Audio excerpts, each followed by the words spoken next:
Uniforms folded, flag hangs on the wall. Traded steel and thunder for silence in the hall. The mission's over, the deployment's done, they said. But the war inside my head, it hasn't left its stain.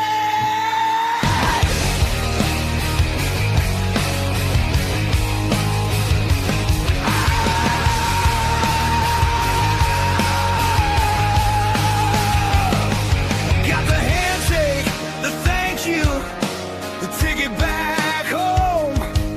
Now I'm standing on the sidewalk, feeling utterly alone. This freedom is a cage that I can't seem to break. Every single morning it's a future I might forsake. Lost the rhythm, lost the drive, the structure disappeared. The invisible wounds are the ones that I truly feared.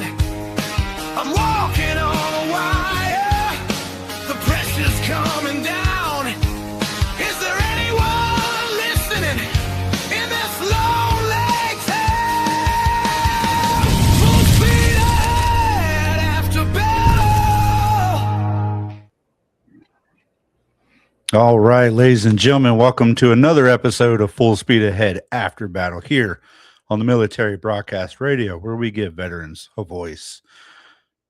March 23rd, it's another Monday. Great episode last week, a lot of great feedback, but we've got another great guest tonight, two of them this time, some senior chiefs from the Navy. It's going to be a full Navy show tonight. But before we get to that, we're going to put out the numbers that we put out every week. 22 veterans committing suicide every single day. But as we've talked about in recent episodes, the new report out shows that 17 and a half veterans, it's gone down from 22, 17 and a half veterans on average committing suicide every day. However, that's still 17 and a half too much. And a lot of that, one of the major causes of that is that transition from service to civilian life, which we all know as veterans is very difficult, no matter how much you plan for it. Some of us wait until it's too late. Some of us try to do it before we get out. But as the saying goes, everybody's got a plan until you get punched in the mouth. And sometimes that civilian life is that punch in the mouth. For certain people, when you get out when you least expect it, like some of our stories tonight, changes things a little bit more. When you thought you were going to make a career out of the military and life happens, things happen that are beyond our control, things that we still struggle with, and we're going to talk about that as well. But also other studies, 1.6 million, almost 1.6 million veterans in Texas alone, largest state in the United States for our veteran population. Here in DFW, we're the third largest area out of the state of Texas for veterans. And that's why I do what I do, whether it's with this show or District 21 VFW, Suicide Awareness Chair, working with our veterans, especially when we have that local base over here. Many of the old timers know it as Carswell, but now it's the Joint Navy Air Force Base out there. So large veteran population that needs that help out there, along with the leading cause being that transition. It's also the lack of the VA. A lot of veterans, nearly 60% of veterans in Texas alone, do not get signed up for that VA healthcare. And that's where we all start to struggle. Everybody thinks it's not for them or others deserve it more than them. That's just not the case. Whether you're served or not, if you're eligible, get signed up at the VA. You're not taking benefits or money away from anyone else, no matter what they tell you. Some people heard horror stories about the VA. While some of that is true, there are some good ones out there, and especially now that they are sending you out to community partners for your CMP exams or just medical visits alone. They're definitely a lot better. I can attest to that. Going locally here, so much better than driving all the way to the Fort Worth VA. But anywho, what's been going on this last week? As you all know, I'm about a month into the new job. or I call it a hobby. It's something that's more passionate to me, working with these animals at the county shelter under the Wise County Sheriff's Department. This week, we held our auction for our livestock that we had. A couple of horses and a goat that we auctioned off. Funny thing about those horses, trying to load them up on Sunday on the lady's trailer that purchased them. Not a fun time. 2 horses, really skittish, did not want to play well with the people. Turns out, if anybody knows anything about horses and how that goes, but the particular mare had a freeze brand from the BLM, which is the Bureau of Land Management here in Texas and across the nation. But that means that mare is actually a Mustang coming off of the state property. And so that is why she did not want to work very well with us. But she also had a colt with her, very protective of that. So definitely an interesting time with that. Along with that, I had a good conversation with a good mentor of mine that's in this area I've known for many years now. And it kind of reminded me that the military is not just the only place for Blue Falcons. They reside in the civilian life as well. And so just talking to him about a few things going on, and he definitely talked me down off that ledge, and I appreciate that. That's why, I tell y'all every week, reach out to people. You're not doing this alone. Sometimes it's talking with that person that's been there and done that before. They can kind of set the perspective straight for you. So you don't have to deal with those issues alone. But other than that, not a whole lot going on this week. The new job has got me working a lot every day, putting together a new volunteer program there at the shelter. Had an orientation last week with several volunteer guests that want to come in and help the shelter out, which, if you know anything about county shelters, we heavily rely on our volunteers and donations. And so building that program just for the volunteers has been a huge success so far. And now also working on putting together a veteran volunteer program, something that we can get some veterans out there to work with our animals, as well as throwing in some coaching and mental health coaching, things like that. That way it both benefits our animals and our veterans in the local area. If you know anything about our county or area, while we have some veteran groups, we're heavily lacking in that area. So I kind of taken it on as a personal passion, mission of mine, to help veterans in Wise County, just because I think they need it. We all need it, but yeah, so that's what we're working on that way. Coming up next month, I've been talking about this, April 18th, Battle Buddy Throwdown at Post 8235. It's a cornhole tournament.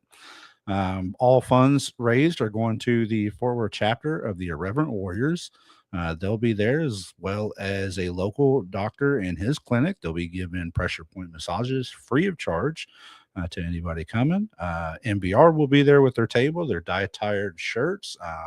Proceeds are going towards veterans.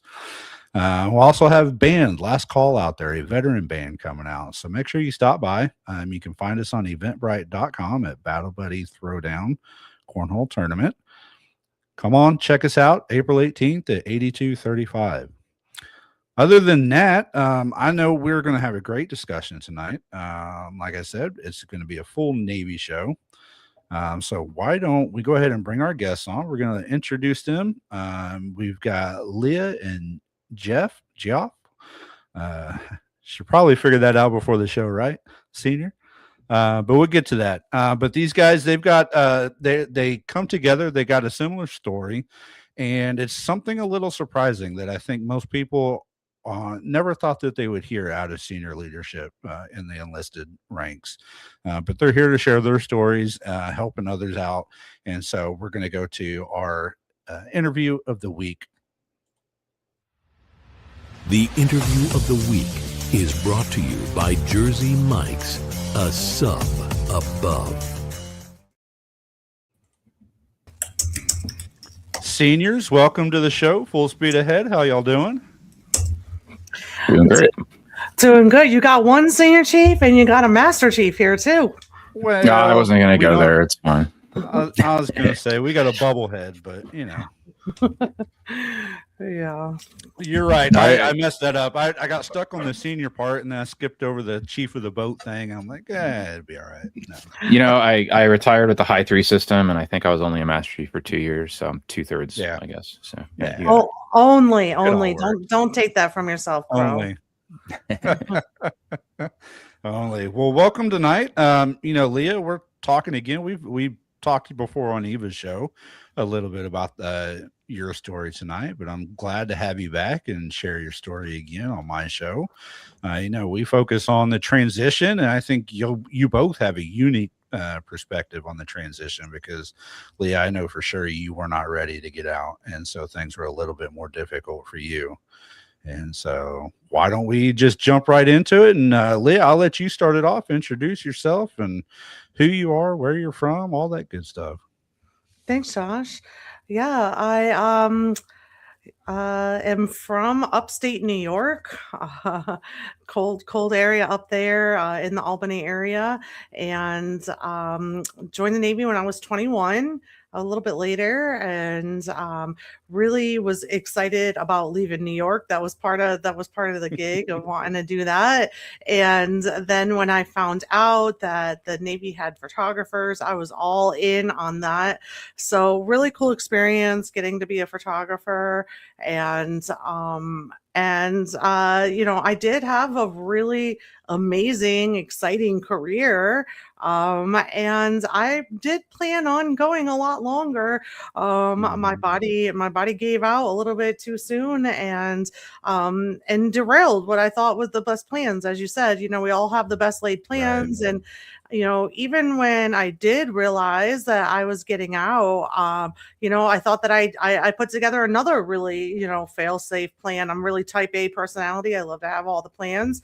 And even then I got to realize that, life took some different turns and directions. And, but I have to say that, in hindsight and looking back and putting some space between me and my transition, into civilian life, that I'm thankful for the way that it all worked out. I'm thankful for the twists and the turns and the pivots. And there were definitely days where I couldn't even imagine I'd ever say that. There were days that I was just in dark, low places. And it does get better. It does get better. It does.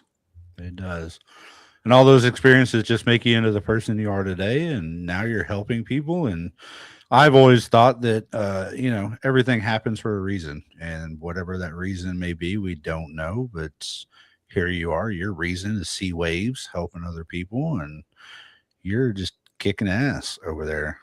I'm seeing you all over the place these days. So, I'm trying. Great. I know you are. Mass Chief, how about you?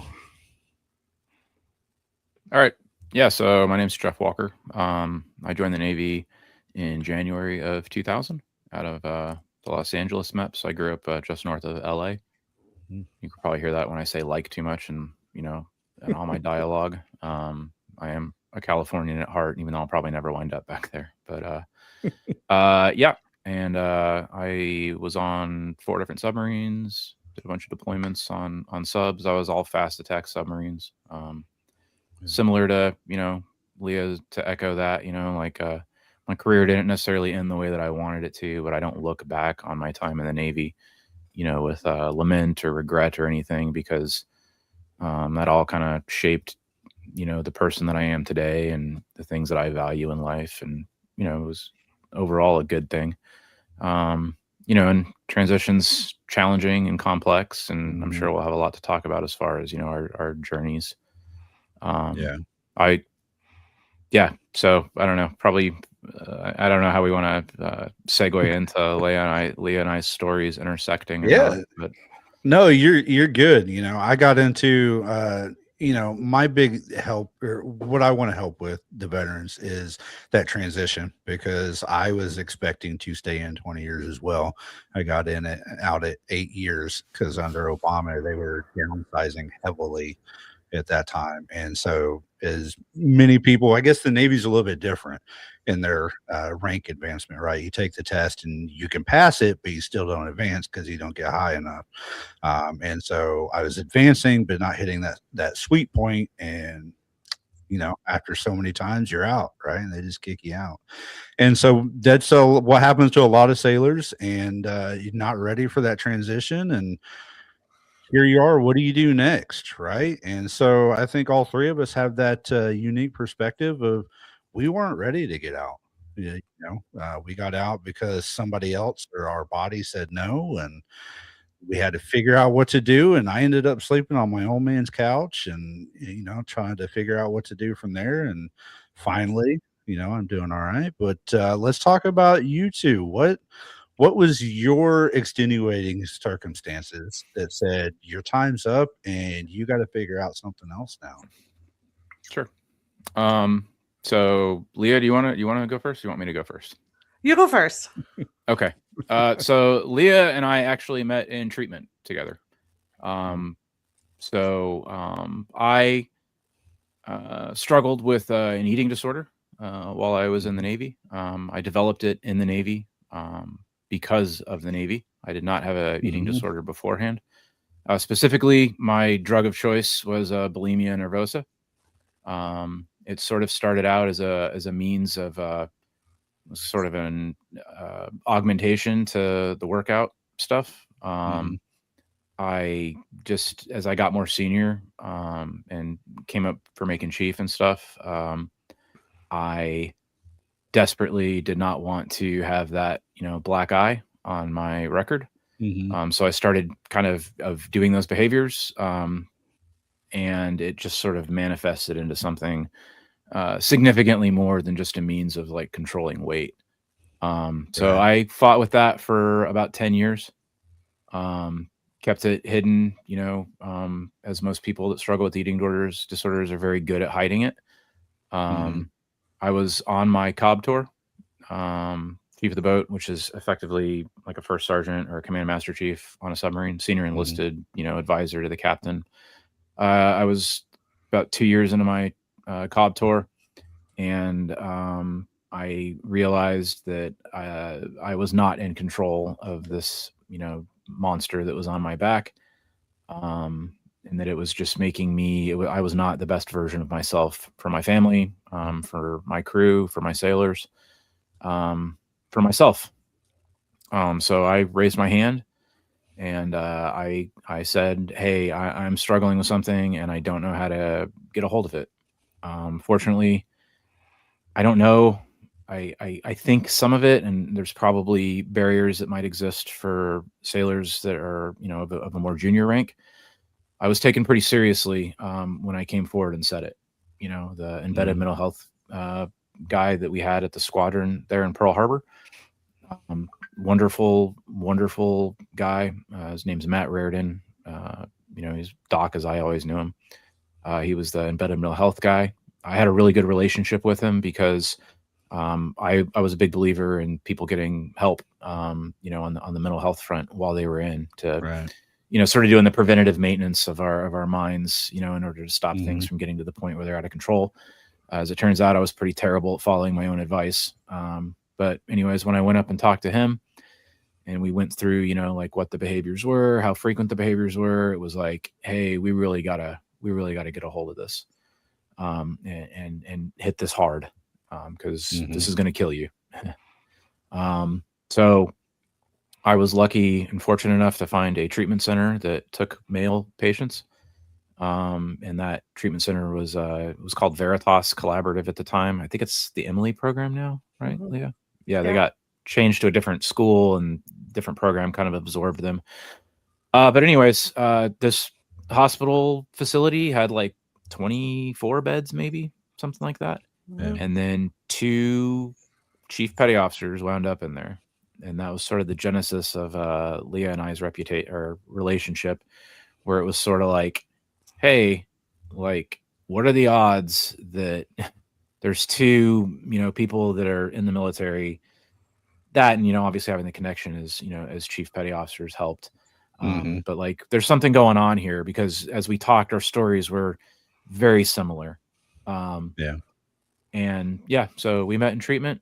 We both have our own journeys on, recovery and how we came to where we're at and all that. I ultimately decided that I wasn't going to be able to maintain recovery and, meet the requirements that were there, that I needed to do in order to function as a command master chief petty officer, moving forward. So I made that determination at that time that like, hey, it's been a fun ride. I was already over 20. So I elected to, medically process out at that time. So, and I transitioned out.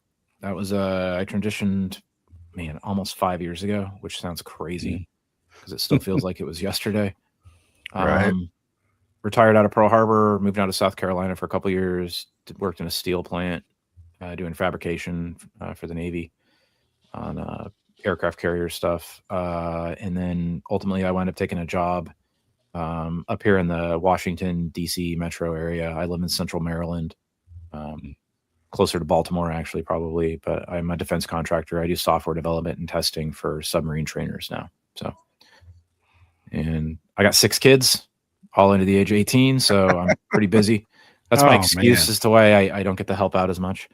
But, I actually got recently involved with my VFW recently. I've kind of come back to where when I first got out, it was like I wanted nothing to do with any of that stuff just because I felt a lot of shame. It's stupid that, like, when you're over 20 years old, or over 20 years in and you're a master chief and you feel like you failed, right. Or that like you've let people down or something. And it took me a long time to get to the point where I'm sort of like, man, I don't know anybody a goddamn thing, Right. I did the hard thing. I did well at it. Ultimately, I had some stuff that I needed to get fixed on the medical side, but I don't, like I said, I don't look back on any of it with anger. So, but yeah. No, absolutely. Living life, man. So you remind me of my grandpa, I guess. Every time you came in port, that's when you had another child, right? Every 9 months or so. I joke that like I just have to wink at my wife and a kid will pop out of her. So this must be those submarine thing, right? I'm actually split on the boy-girl thing. So that used to be the thing. I think there's some sort of like data out there that like something with the CO2 levels, or I don't know, that like submariners have a higher likelihood of having girls. Like there's a lot of like submariners that are like, how many kids you got? Oh, I got 3 girls. So I got an even split though. I'm all right. Yeah. But I'm glad that you mentioned the fact that, it took you a while to figure it out that you feel bad because, the way you got out. But then in the end, it's, you did 20 plus years, you did your job, you did more than what most people would ever dream of doing. And so there's no shame in that. I mean, we've all got our own mental, physical demons or whatever you want to call them, but it's when you start owning them and start living up and sharing your story that helps other people and that you can finally be at peace with yourself. So, yeah. And I was very, I was very, no, you're good. You're good. Go on my way out with the guys and stuff.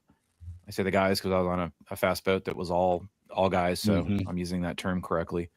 But I was very transparent about it, because I felt like it was important that even in the course of getting help, that I tried to set an example and set a standard in that. Yes. And since then, I've had a lot of sailors of mine reach out to me and just say, hey, Master Chief, thanks for being honest, because I saw what you did.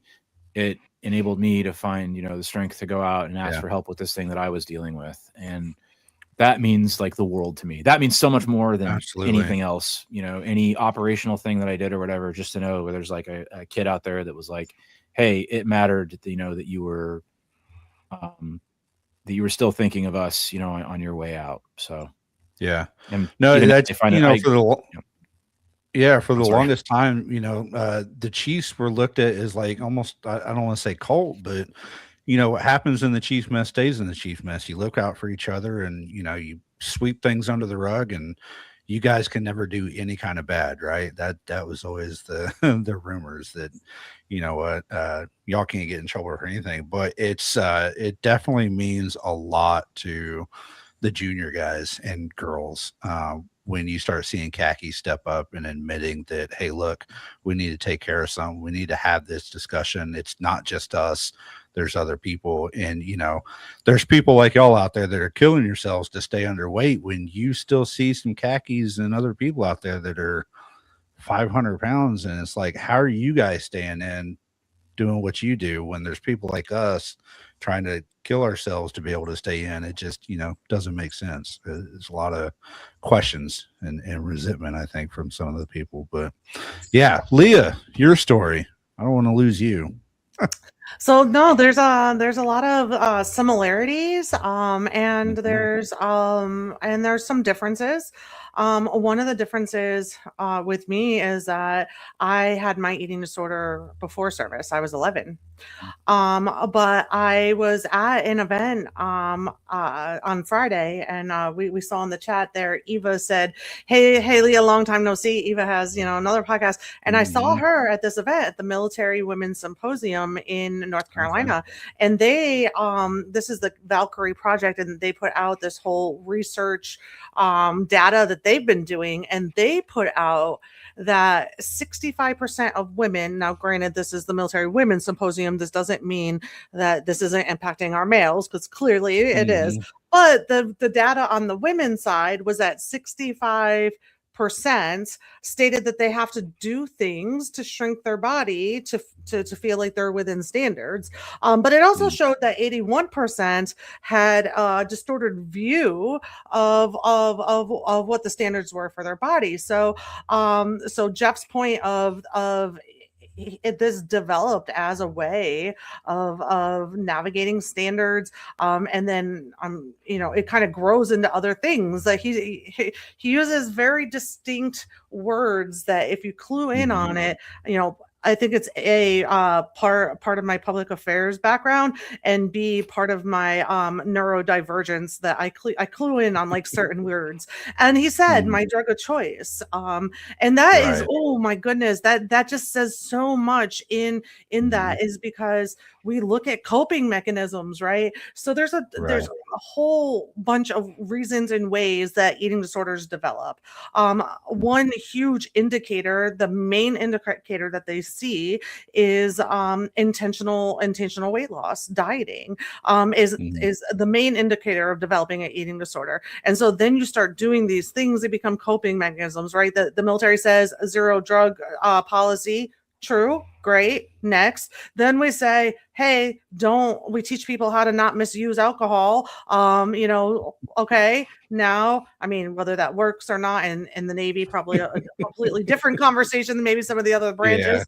Yeah. And then next, moving on, what's not illegal? Right? Like, what can you control, whether you're on a ship or a submarine or in deployment, you can control food. And by the way, when one of the impacts of using this as a control also helps you remain within standards, now this glamorizes it even more. And so, like you said, are there some chiefs that are protected or that are not having to meet standards? Sure. Are those the ones that we probably talk about a lot? Sure.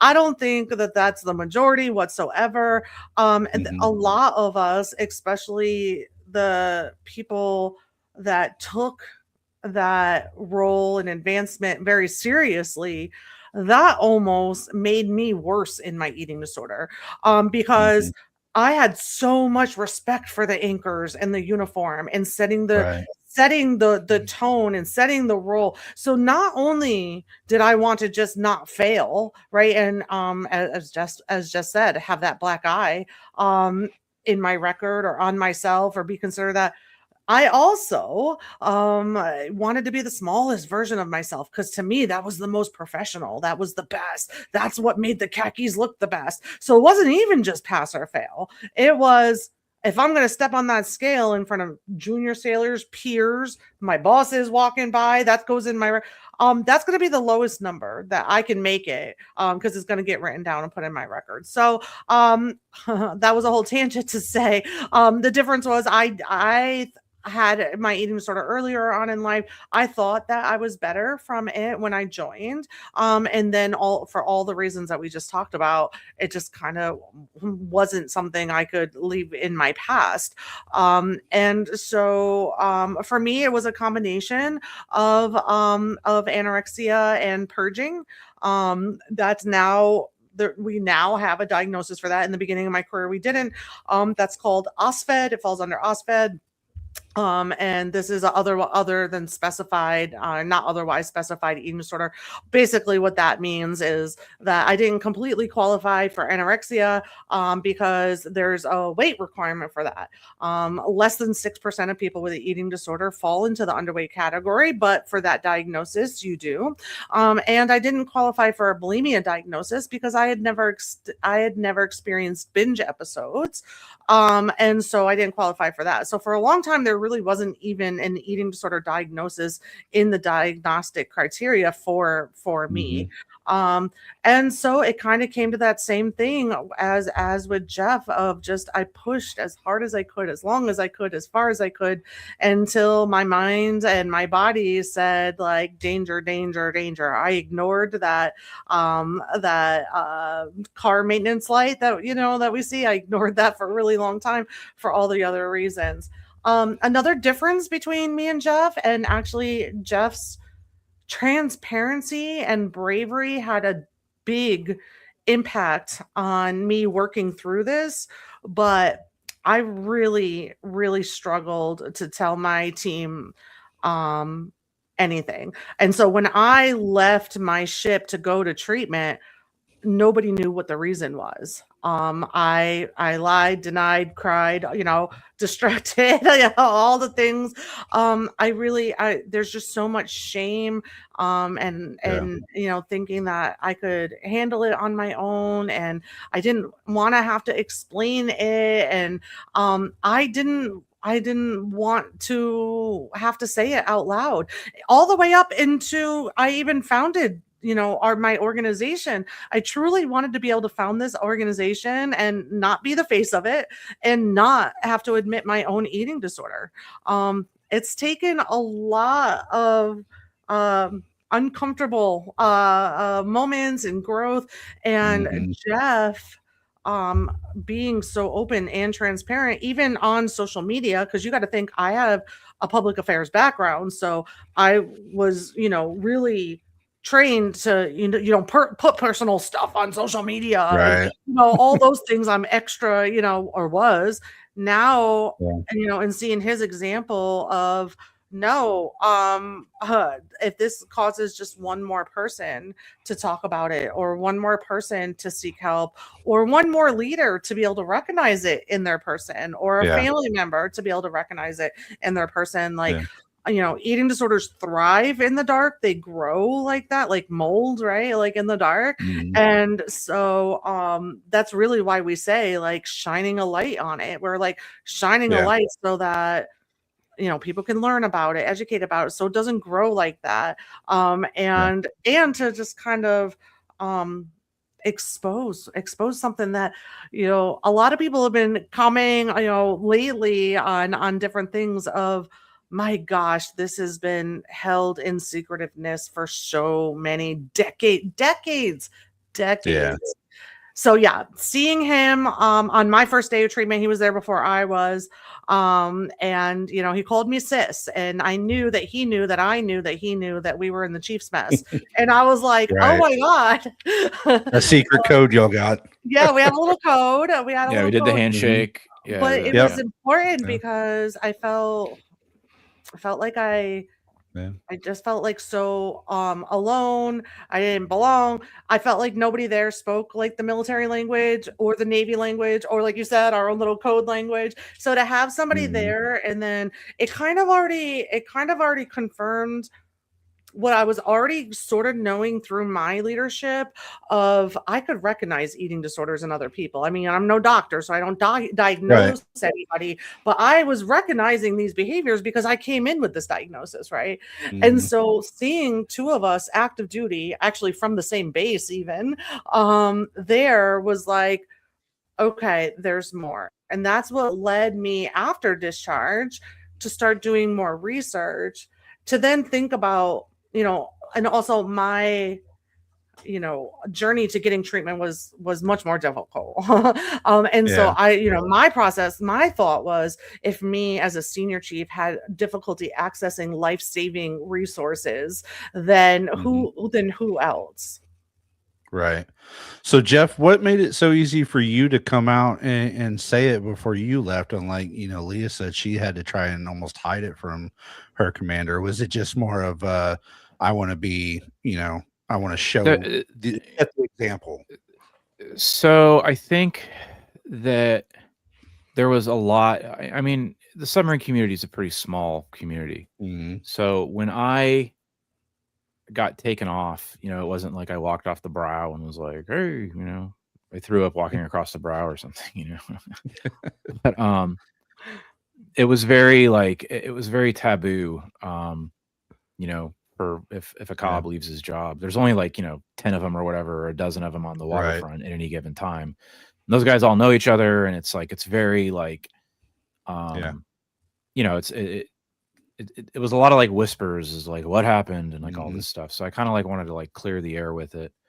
That, and I think Leah talked about it a little bit, just about like how like the eating disorders thrive in isolation. The secretive nature of it is so prohibitive to so many people getting help. It's sort of like giving it a name, calling it what it is. And then for me personally, community was probably the number one thing that helped me start on my journey to recovery. It was being with other people. I was so terrified too, because it's like, here I am, 38 years old at the time, father of 5 at the time, and I'm, a fairly straight guy. I'm a sonar tech, so whatever. There's always jokes about us. Yeah, especially the what happens on deployment, whatever. Anyways, so to like, what the hell am I going to have in common with anybody at this treatment facility? Right? Because only women get eating disorders. I was going to ask, is that, Leah, is that what maybe kind of shuts you down from wanting to open up? Because everybody, when they hear a female has an eating disorder, it's like, go figure. They all do. But when the guy comes out and says it, it's like, no, guys don't get eating disorders. It's almost like there's a stigma between the two. I mean, so I don't want to say all girls have eating disorders. I'm saying some people, their minds go, well, it's a female, of course, because in the Navy, it's still up to a point was still the old school, right?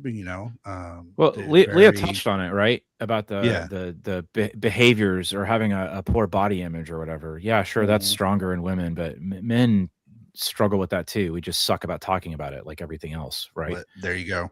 I can't tell you how many guys I've had tell me afterwards, or just through just being open about it, like, hey, I struggled with that too. I think a very important thing to touch on, and one of the key things that I want to talk about with like the awareness aspect of just how prevalent this is in the military and why this is a breeding ground. You traditionally associate eating disorders with professions that place a high emphasis on body image. All right. Right. So, typically you'd think, well, yeah, actors, dancers, models, but then start thinking about like the male aspect of it. Wrestlers, divers, people that do UFC, where you have to make a certain weight by a certain place. I guarantee you, in that community, it is a problem as well. But to circle back to the military aspect of it, the military places an extremely high emphasis on body image, whether or not we like to think about it or not. And even from like the male perspective, I can tell you that every time you get your dress uniform out, that's your little black dress. Especially if you're a senior, where you have like a public facing image as you move into more leadership roles. And there's so many other things, that can lead to the inception of these within the ranks. I think it's also very important to think for men as well that eating disorders don't always manifest just through like disordered eating behaviors, right? With men, oftentimes it's a combination of another thing, which is exercise. Leah, I don't remember what the technical term for that is, right? Is it exercise anorexia or something like that? It could fall under orthorexia. Okay. So it's the exercise. And that's one of the ways that I like to describe it. So it's like, I never failed a PRT. I made sure of that through my eating disorder, and because I was a runner. I ran a lot, and part of what was always going on in my head was basically, it's like the task manager for your Windows machine. No matter what I was doing, there were always processes that were running, and those processes were things like, okay, I just had a Cliff Bar, that's 220 calories. If I get on the elliptical for 45 minutes, at this clip or whatever, I can burn 550. So that's 240 minus 550. Okay, that puts me at a net negative, of whatever. I'm not doing math in my head because I don't have to. Yeah. Anyways, too much math. And then it's like, then I had a banana. Okay, a banana is 60 calories. All right. And then it's like, oh, and then I purged, whatever I ate. So that's another minus 500 calories. But if I go run 5 miles, then I'm going to be able to, burn another 200. So it's like that was constantly going on in my head. And the exercise aspect of it is a way in which it manifests a lot of the times in men. So I think that's a little bit, I wanted to touch on that, specific to the male aspect of it, touching on that professions that place an emphasis on body image. When you step back and you think about it, when most people hear that and they're like, oh shit, yeah, the military is exactly that. Then you factor in like what the root cause of eating disorders actually is, which is not, it's not the food. It's a self-critic. It's an inner critic. Yeah. It's a control thing. And so if you have a strong inner critic, which is generally what successful people have, because successful people are people who hate themselves more than, the person next to them, or hate themselves more than their own worst enemy. And you're constantly worried about failing, and you're unable to celebrate victories, and you're unable to relax, and you're always worried about what the next thing coming around the corner is. If you act like that in a leadership role or, in a professional capacity, you're going to be really good at your job. You're going to be sought after, and you're going to do well because all those things are constantly running. But that's where like the eating disorder thing comes in. And that's why it's not about food. Nobody hates me more than myself.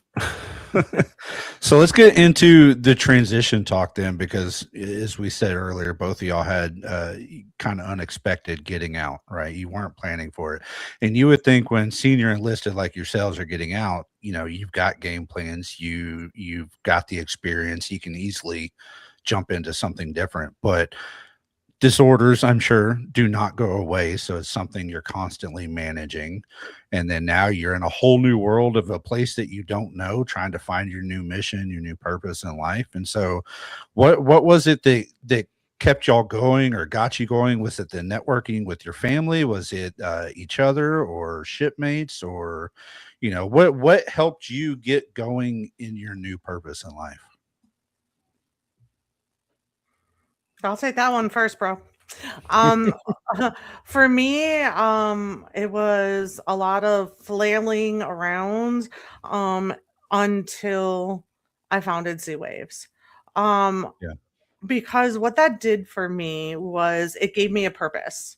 It gave me something to build. It gave me a creative outlet. It gave me a reason. It really filled like the need. And so, and that was not on my plan whatsoever. Like, so, we talked about this, and on Eva's show, that my husband and I ended up aligning it to where we were retired the very same day. And we moved to Florida that day. And I remember like, once I accepted the fact that I was not going to fight the medical discharge, because I had hit my 20 years as well. Kind of similar to Geoff too, of just like, I know I can't have recovery and be in the military. So I had originally thought that I would, as soon as I could get my strength back and I was feeling better, that I would fight that discharge and keep going. And then I realized I just couldn't have both. So we aligned it for me to move here. And the reason why we moved to Florida was because I was just hell bent. I did public affairs, in the Navy, and I was just hell bent that I was going to do public affairs for Disney World. So I live just, 8 minutes from Disney. But I retired during COVID, and they were firing. They certainly were not hiring. And so, I tried a few different things, and, there was a period of time where I literally sat on my couch all day long, staring straight ahead at the TV, and the TV was never on for months. I looked at a blank TV all day long, just staring straight ahead for months, and I just couldn't move or have a purpose or anything. And the idea of even Right. leaving the house or going to an appointment, it was just paralyzing me. I just couldn't do any of it. And so, a few things that led together, and it was actually when I did tell my story on social media, when I kind of came out with everything, and it created that movement of so many people reaching out to me and saying, hey, me too, or that's my sister, or that's my shipmate, or that's my uncle. Mhm. And all the questions kind of led to the same place of, okay, so we just admitted, we have this thing and we want to get better, but like, now what? Like, where do we go? What do we do? Yeah. And the place that Geoff and I met at, they don't even take TRICARE anymore, and there's not the name the same place, anything. So I didn't have an answer to anybody's now what. So, I just kind of thought about it, and I talked to a couple mentors, and I was like, I wish that something like this existed. And of course they gave me the speech of, if not you, then who? When that clicked of, if not me, then who? I just went all in. Again, blame it on my neurospicy brain and a little bit of OCD and, going all in. But when I did that, there was a lot of failures. It was hard. I do not want to Yeah. glamorize, starting something, from the ground up, because that's hard too. But it gave me something every single day. There was something I could work on, build, reach out, anything like that. That is really when I saw the shift in myself. Yep. Geoff? I think I was fortunate in some ways that I was able to do a lot of work in treatment towards the tail end of my career that I did not have to do on, post getting out. So I'm not advocating by any means that, find a way to get yourself into treatment before you retire. That's a terrible idea. But no, one of the key things that kind of coincided with my recovery that helped a lot with my transition as well is sort of like a values realignment and rediscovering myself. Right. Because I think it gets worse the longer that you're in. But you tie so much of your self-worth to your professional identity within the military. And that boils down to everything from rank to the medals that you wear on your chest. We're always able to like take one look at somebody else and immediately like ascertain like what their value is.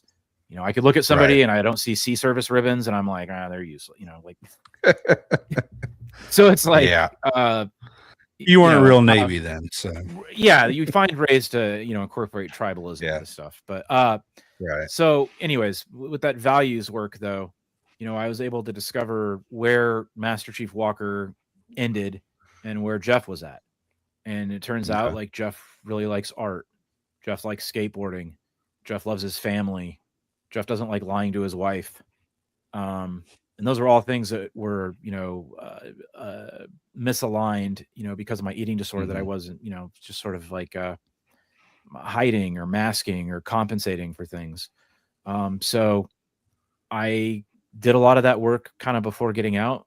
But I think values work, rediscovering who you are. The sooner you can do that in your transition, the better, because the things that are going to bring you joy, because you have the opportunity to do those things now.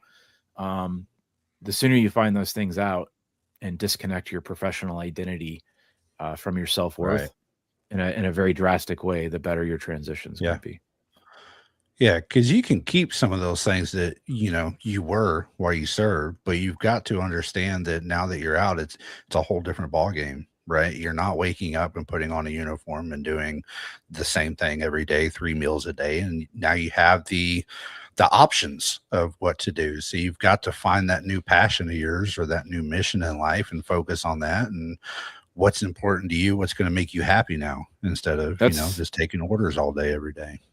It's really important too for, I think, senior folks, because the longer that you're in, the more entrenched that you are inside of the system, the more distance it is between your authentic self and who the military made you. Right. So that gets harder. And it's a lot of people too. It's a big culture shock.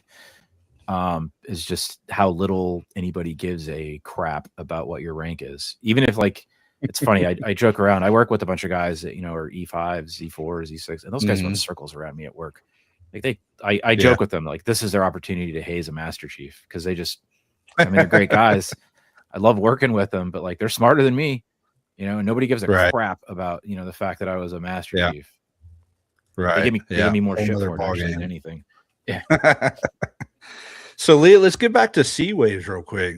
Let's talk about SeaWaves and how you're out there helping those that need the help now, because everybody's reaching out to you. I know it. Yeah. So, first thing about SeaWaves that's usually surprised people, that SeaWaves is a acronym, and that's important because each letter says exactly what we do. So it's support, education, awareness, wellness, advocacy, and validation for eating disorders and suicide prevention. So well, let's just look at the first three. We'll keep it simple there. The support part. So we connect the military community, whether it's active duty, veterans, family members, with whatever eating disorder informed resources they might need. So whether it's a support group, a therapist, a treatment center, anything like that. So we connect them with that level of care. The E is for education, and we developed a program called MEDAL. It's the Military Eating Disorder Awareness and Literacy. This is NADAC accredited, so you get CE credits for it. And we teach this to everywhere from military leadership to clinicians, providers, dietitians, veteran service organizations, et cetera. Just, eating disorder 101 of, what does this look like, especially how does it manifest in the military community? Because, we talked about active duty, we talked about veterans, but let's also mention that spouses and children are 3 times more likely to have an eating disorder than civilian counterparts. So we got the education piece out there, and then we have the awareness of that, shining that light on what this is. And so we have a bunch of different campaigns, or that's why you said you see me all over the place. Is we just want to make it a safe place that we could talk about this, that this is a thing, it's impacting a lot of us. And and then along with the awareness piece, I wanted to have a place where we had the data that's coming forward of how this is impacting our military community, and have a place where we talked about a little bit of my story, other people's stories. And so there's a snapshot of Geoff and everything. And so I wrote a book for awareness, Battle Scars and Body Wars. And that, also is just a place to have, each chapter really starts off with, a story, but then it goes into data, information, and resources. Each chapter ends on with different resources, where to learn more, where you can read another book or a podcast or another organization, and just more tools for the toolbox. So as we go and we grow, because we're only 3 years old, what we're really focused on doing is filling that gap in information, that gap in knowledge, the gap in accessible resources, and be able to, be that place and that safe place where people can ask questions, they can get confidential screenings, they can get connected to care. That's awesome. So I did put that in the comments, and we got it here on the screen, sea-waves.org. That's sea-waves.org, or you can find it on Amazon, Battle Scars and Body Wars, the book. So make sure y'all go check that out for Leah. So Leah, that's amazing. I know SeaWaves has definitely helped out a lot of people. I've been following y'all for, ever since we talked on Eva's show, and seeing how y'all are coming so far in such a short time. It's amazing. And, I appreciate both of y'all setting the example for senior leadership, speaking up and speaking out and showing others it's okay to come forward, right? Because I think we need more of that, especially in the military, that, that really pushes that we're a team here. You're not in this alone. You're not doing this alone. Come talk to us. We can get you the help that you need. You don't have to suffer through it, right? So normally I'd wait a couple minutes, but we got 2 guests tonight. And so this is the time of the show that I like to run our guests through the 2-minute drill, right? So I want to give each of y'all kind of 2 minutes to speak your mind and your heart and your soul to the people out there of whatever you think it is that you need to manifest into this world, whether it's focusing on transition or getting help with eating disorders or just being a good person. Let's go. Geoff, I'll let you start out since we kicked it off with Leah tonight. Sure. So I think that my message is that recovery is about perspective, right? It's about how you frame things. And this applies for eating disorder recovery, any form of recovery. You can take two pieces of information, right? And so I'll use a eating disorder frame of reference here. But again, like I said, this applies to alcohol, drugs, anything like that, pornography, if that's a thing. So I could say, be in recovery, and what I've used to determine whether or not I'm in a state of recovery. I've been in recovery for 5 years now. Recovery, when you are in a state of recovery, it's taking a piece of information, and that information could be, I had a purge after a week, and I can sit there and I can say, well, I fucked it all up. I had a purge. I'm a piece of shit. I ruined it. Sorry, I said the F word. I remember you said not to do that. I apologize. It's all right. I screwed it all up, right? And that piece of information, I can frame it like that. Or I can take that same piece of information and say, oh my God, I went a week without having a purge. That's amazing. Okay, how long can I go next time? And that's recovery. And the next time, maybe you go 2 weeks, maybe you go a month, maybe you go 5 days. And then if it's like that, then you say, oh, I've only done it twice within the last, you know what I'm saying? Like you take the exact same mathematical information, distance yourself from it, and frame it in such a fashion that it doesn't have that negative connotation with it. Right? Yeah. You didn't screw up. You went an entire month. Could you imagine 4 years ago thinking that you'd ever go that, you know what I'm saying? I never thought I'd ever be able to go that far without having a slip. And now it's been a couple years for me. Yeah. And if it happens, awesome. Yeah. If it happens, I'm going to frame it like that. Oh my God, I went 3 years. That's insane. I could have never pictured me being able to go 3 days, let alone 3 years. Oh my God. Geoff, thank you so much for sharing your story. Leah, your turn. Let's hear what you got to say. I'm pretty consistent. I usually say a similar thing. I say need a light, be a light. And I say that with two different punctuations, right? The first one is with a semicolon, because we know the semicolon means your story doesn't end here. And so if you're in that dark place, if you feel like this is it for you, just remember, you get to turn the page. You get to write the next chapter. You get to decide who's included in the next chapter. You get to write that. And so, if you're still in the dark, it's not the end. It's going to get better, right? And then the second way that we say that is with a question mark. Need a light, question mark, be a light, because we're all going to be in the dark at different points. And so it's just so important that when you have made it to the light, or you even just have a little bit of light to give, to be the person that you needed at that time. If you needed an intrusive leader, if you needed a brother, if you needed a friend, if you needed just whatever it is that you needed, become that person for somebody else and shine a light for those that are still in the dark.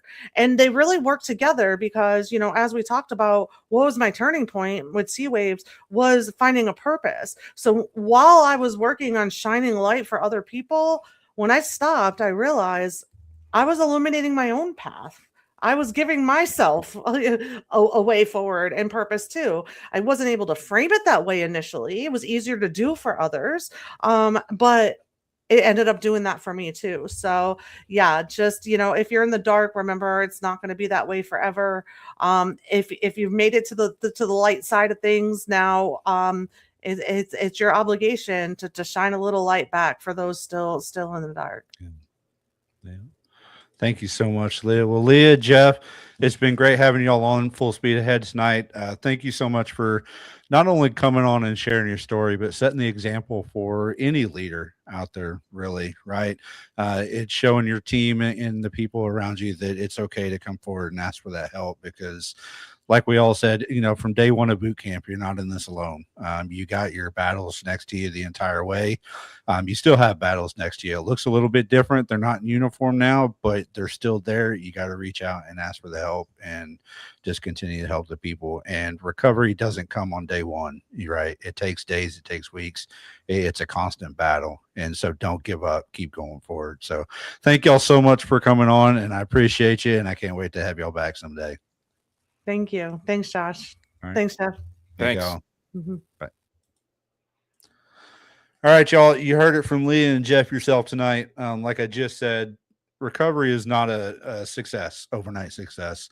Something you got to battle for years. It's a never-ending battle. But just know that you're not the only one that's going through it. No matter what you think it is, no matter what you think that you're the only person that's ever had this, you're not. Everybody out there somewhere, sometime, somewhere, is probably going through the same thing or has gone through the same thing that you are. And so we're all here to help you out.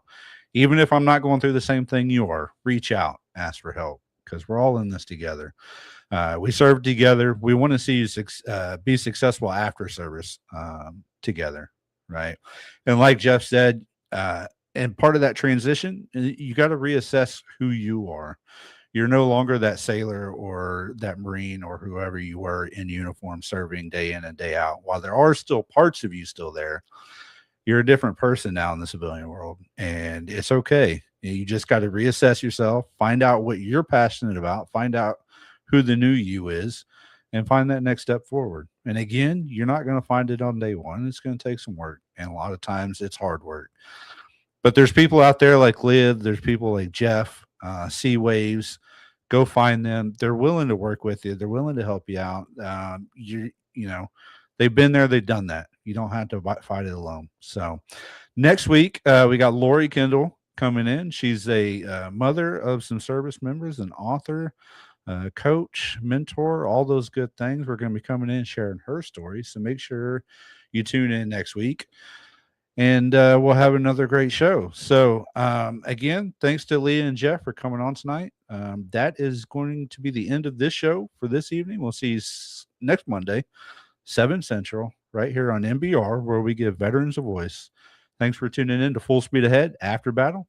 I'm your mental health coach, Josh McCabe, and I'll see you around. Dismissed. Life is like a duck. Tough times don't last, but tough people do. Here at Military Broadcast Radio, we're teaming up with our friends at Die Tired, the veteran-friendly music band spreading strength, resilience, and mental health awareness one shirt at a time. And check this out. Their brand new shirts feature broadcast beaker right on the breast pocket. A reminder that you can weather the storm, and you're never alone. Shirts are only $25, and proceeds support giving veterans a voice. MBR's mission to teach veterans how to podcast and videocast. Because when our vets are talking, they're not overthinking. They're not second-guessing. Together, we stop the 22 stigma. Grab your shirt today at mbradio.us and hit the shop. Or go directly to toramerch.printavo.com/merch/dietiredband. That's toramerch.printavo.com/merch/dietiredband. Suit up, stand strong. Remember, we're unduckable together. You're built tougher than the storm. Ladies and gentlemen, thank you for tuning in to Military Broadcast Radio. As we wrap up today's show, we want to remind you that the podcast of today's episode will be available right after we go off the air. So if you missed any part of the show or want to listen again, be sure to check it out. And remember, we're here to support and honor our veterans. Your stories and experiences matter, and we are committed to giving you a platform to share them. That's right. We're here to give our veterans a voice. So don't forget to catch the podcast and stay connected with us, giving our veterans a voice.